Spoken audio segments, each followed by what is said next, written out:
தமிழகத்திலே பசுமை புரட்சியை ஏற்படுத்திய பசுமை நாயகர், இந்தியாவிலே சுகாதார புரட்சி செய்த சுகாதார நாயகர், உலக சுகாதார நிறுவனத்தின் உயரிய விருதுக்கு சொந்தக்காரர், 108 கண்டெடுத்த தொழில்நுட்ப வல்லுநர், புகையில்லா புவிகான புனரமைப்பு செய்தவர், தருமபுரி மாவட்ட மக்களுக்கு மருத்துவக் கல்லூரி தந்திட்ட மகத்தான மருத்துவர், உலக சுகாதார அமைச்சர்கள் மாநாட்டை தலைமையேற்று நடத்திட்ட அற்புத தலைவர், முன்னாள் மத்திய சுகாதாரத்துறை அமைச்சர், நம் பாட்டாளி மக்கள் கட்சியினுடைய தலைவர், வணக்கத்திற்கும் போட்டுதலுக்கும் உரிய மருத்துவர் அன்புமணி ராமதாசையா அவர்களை பணிவோடு வணங்கி, தருமபுரி மாவட்ட தேசிய ஜனநாயக கூட்டணியுடைய தலைவராக தலைமையேற்று நடத்திக் கொண்டிருக்கக்கூடிய பாலக்கோடு சட்டப்பேரவை உறுப்பினர், பாலக்கோடு சட்டமன்ற வேட்பாளர், முன்னாள் அமைச்சர் மரியாதைக்குரிய KP அன்பழகன் அவர்களே, அந்த இயக்கத்தைச் சேர்ந்த அனைத்து நிலை பொறுப்பாளர்களே, அம்மா மக்கள் முன்னேற்ற கழகத்தினுடைய மாவட்ட கழக செயலாளரும்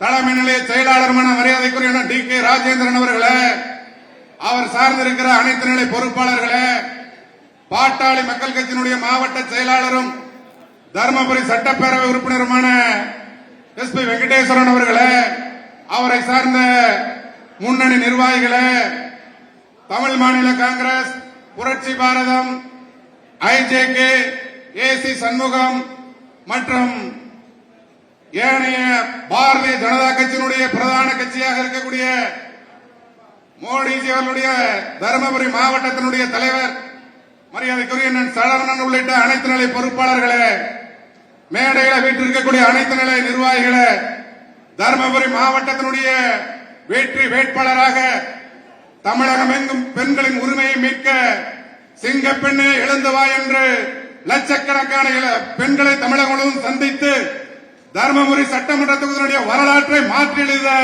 களம் கண்டிருக்கக்கூடிய பசுமை தாயகத்தினுடைய தலைவர், வணக்கத்துக்கும் போட்டுள்ள திருமதி சௌமியா அன்புமணி அவர்களே, திருமதி சௌமியா அன்புமணி அவர்களை வெற்றி பெற வைப்போம் என்ற முனைப்போடு பங்கேற்றிருக்கக்கூடிய செயல் வீரர்களே, பாட்டாளி மக்கள் கட்சியினுடைய சார்பாக பணிவான வணக்கத்தை தெரிவித்துக் கொள்கிறேன்.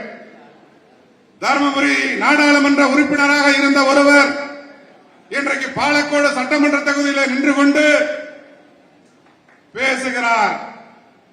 அவர் யார், இவர் யார், என்ன செய்தீர்கள், பதில் சொல்லுங்கள், பதில் சொல்லுங்கள் என்று சொல்லிக் கொண்டிருக்கிறார்.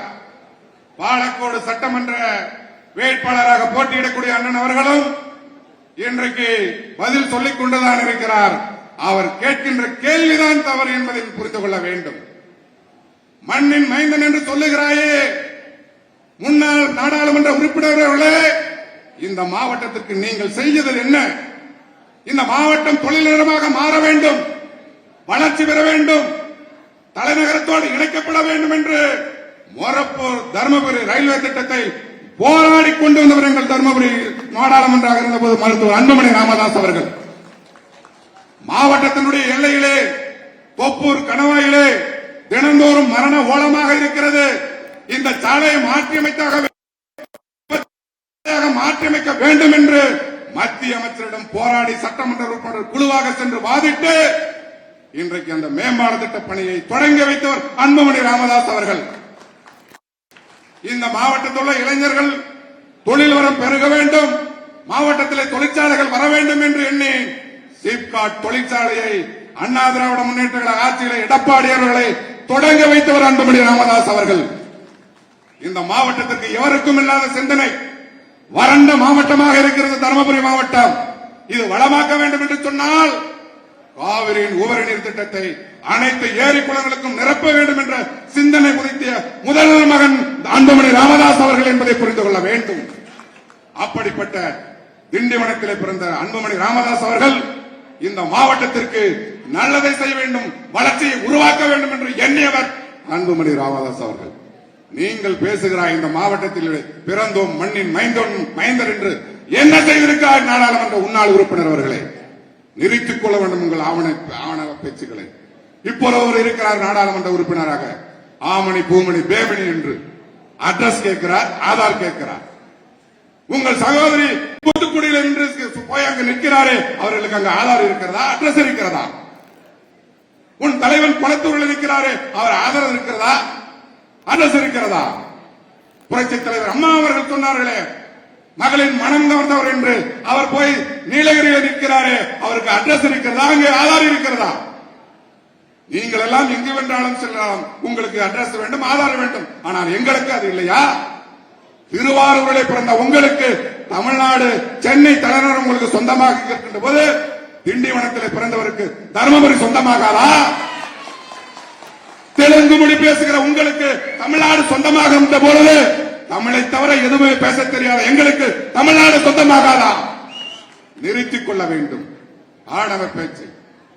தர்மபுரி வாக்காளர் பெருமக்கள் சிந்திக்காதவர்கள் அல்ல, தெளிவான சிந்தனையாளர்கள்.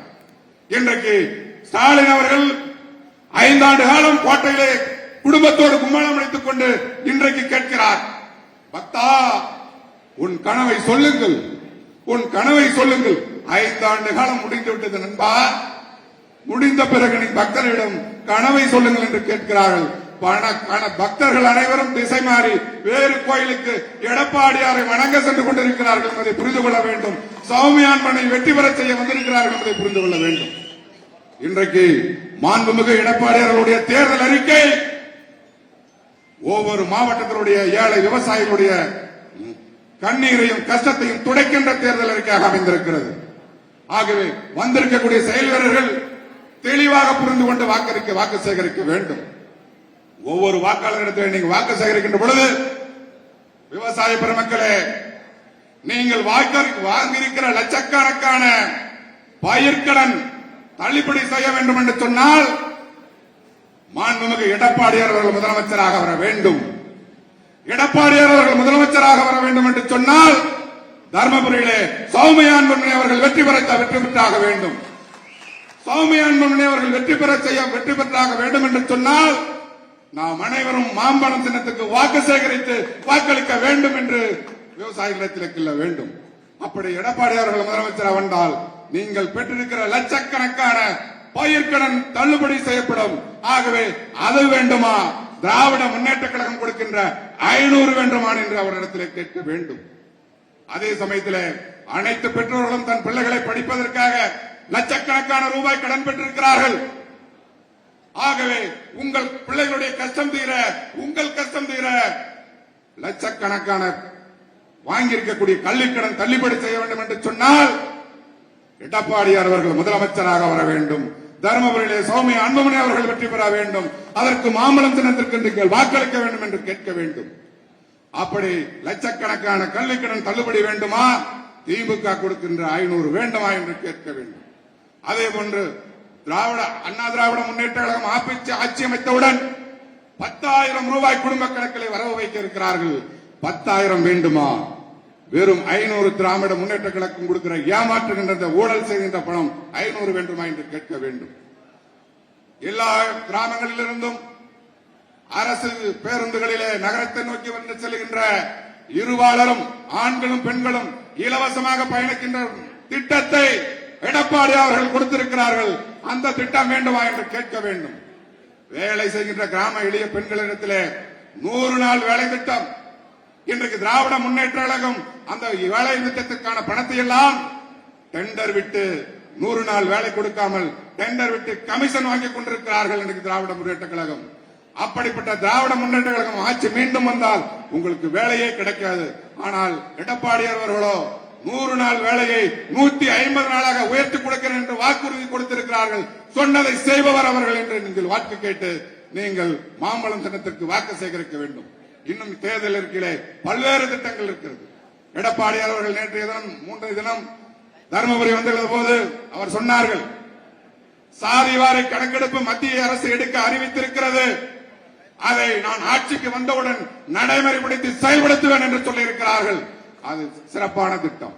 அப்படி கிடைத்தால் பெரியார் அவர்கள் சொன்னது போல தலையை எண்ணக்கூட உரிமையை பிரித்துக் கொடு என்று அனைத்து சமுதாயமும் சந்தோஷமாக வாழக்கூடிய ஒரு சூழல் எட்டப்படும். ஆகவே அதே போன்று காவிரி உபரி நீர் திட்டத்தை நான் ஆட்சி பொறுப்பு ஏற்றவுடன் திறமையாக செயல்படுத்த வறண்ட தருமபுரி மாவட்டத்தை வளமாக மாற்றுவேன் என்று எடப்பாடியார் அவர்கள் அவரை அறிவித்திருக்கிறார்கள். ஆகவே வந்திருக்கக்கூடிய செயல் வீரர்களே, நான் சொல்லுகின்ற செய்தியை விட உங்களுக்கு அதிகமான செய்தி தரும். ஒவ்வொருவரும் ஒவ்வொரு வாக்காளர்களையும் அந்த வாக்குச்சாவடியில இருமுறை மும்முறை சந்தித்து அண்ணா திராவிட முன்னேற்ற கழகத்தினுடைய தேர்தல் அறிக்கை அமைச்சர் அவர்களுடைய செயல்பாடு, அன்புமணி ராமதாஸ் ஐயா அவருடைய செயல்பாடு, சிறந்த வேட்பாளர் சௌமியா அன்புமணி அவர்களை எடுத்துச் சொல்லி இத்தனை நலத்திட்டங்களும் உங்கள் வீடு வந்து சேர வேண்டும் என்று சொன்னால் தமிழகத்திற்கு எடப்பாடி அவர்கள் முதலமைச்சராக வர வேண்டும். அதற்கு தர்மபுரியிலே சௌமியா அன்புமணி அவர்கள் வெற்றி பெற வேண்டும். அதற்கு நீங்கள் மாம்பழ சின்னத்துக்கு வாக்களிக்க வேண்டும் வேண்டும் என்று பணிவோடு சிறப்பாக செயலாற்றி வெற்றி பெற செய்யுமாய் பணிவோடு கேட்டு நிறைவு செய்கிறேன். நன்றி, வணக்கம்.